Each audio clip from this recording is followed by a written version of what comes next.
Shalom. Kahala, Yahweh Bashim Yahweh Shai, Bahashim Makakwadash.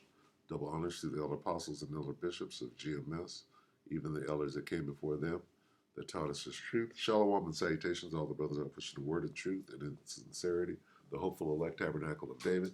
To the Akwat that are listening, learning, and being a pillar of rest, the 144,001 third, the hopeful elect of Israel. I'm the brother Yeshua, back with the WW3 Daily Update. Shalom and salutations to you all.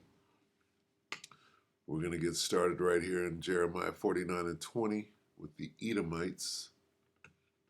Therefore, hear the counsel of the Lord that he hath taken against Edom, and his purposes that he hath proposed against the inhabitants of Teman. Surely the least of the flock shall draw them out.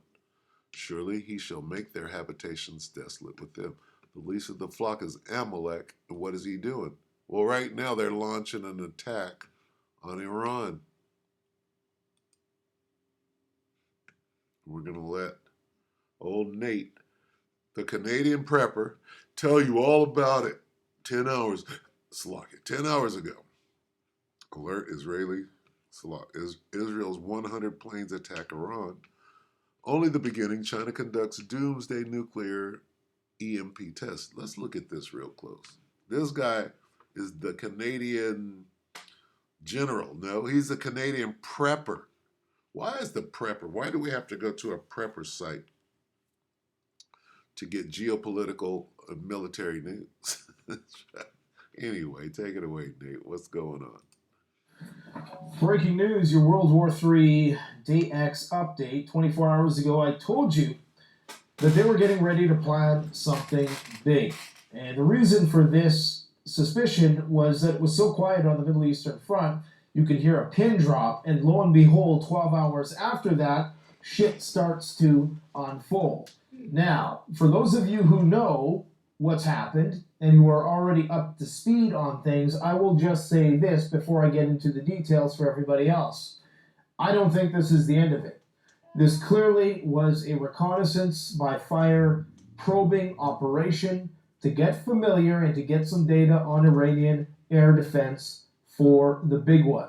Now let's walk it back a little bit and let's try to understand what exactly the purpose of this attack was. Because we know that Israel wants a war with Iran. We know that. The things that they've done have been incredibly provocative. We know they want a war with Iran. So why such an impotent, ineffective response, which appears to be very circumscribed either by the Israelis or by Uncle Sam? Now, get a load of this timeline. Speaking of Uncle Sam, did you notice that 5 minutes after the stock ticker closed for oil and commodities trading suspended for the day, that is when Israel launched their attack? You could not have timed it closer, okay? And this is how you know the call came from Uncle Sam. Anyways, earlier in the day, suddenly, all of a sudden, well, not all of a sudden, but more than usual, the skies over Iran start to clear. Everybody's like, what's going on?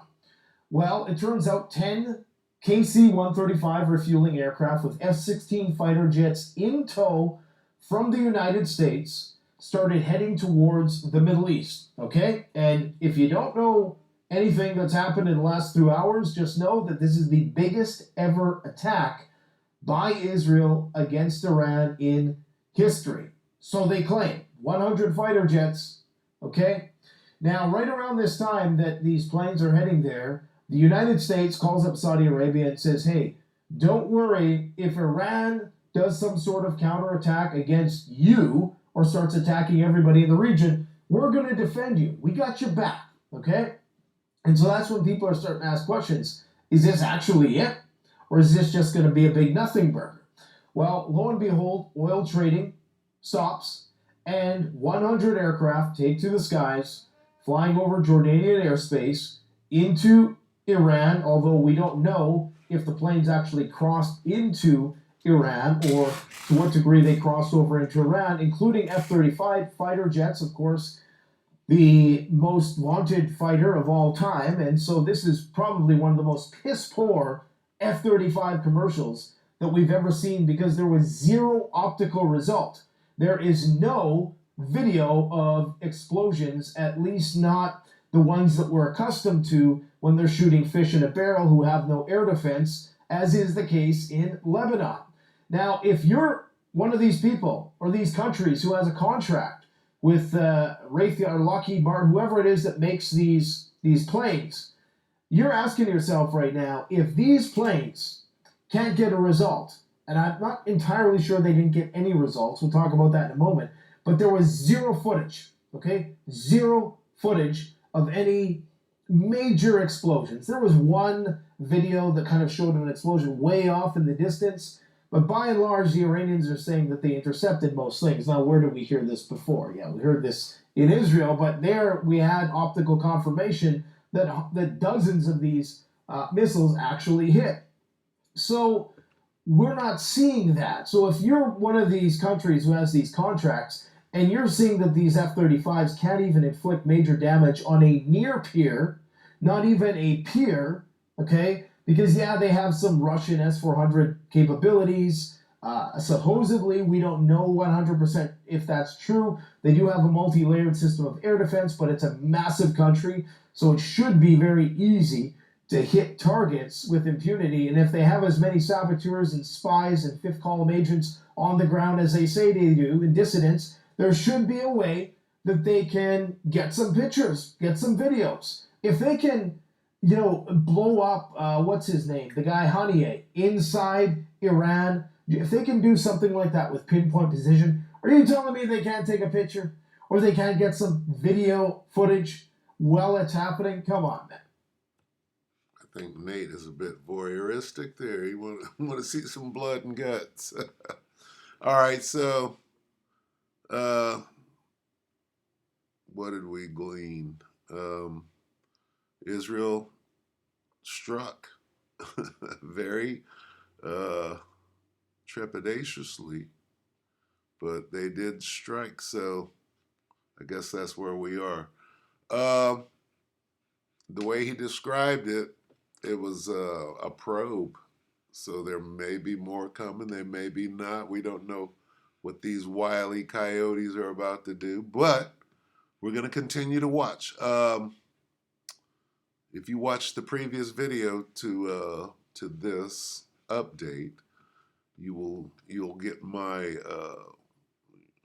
analysis of the situation. But I think that I think that Israel is afraid, which they should be, because this thing could get real bad real quick. But it doesn't appear to be going that way. It's gonna be a slow walk. They're going to slow walk this thing. So that's pretty much what you're going to get out of it. Everybody else is not ready yet. If China is conducting nuclear EMP tests, they're not quite ready to all move simultaneously. Okay? So I guess some ducks have to be put in the row before they all move at the same time. So with that, I'm going to just leave it right there. If you have an opinion, you can leave it in the comments section with that. We hope that the elect were edified. You brothers and few sisters, shalom.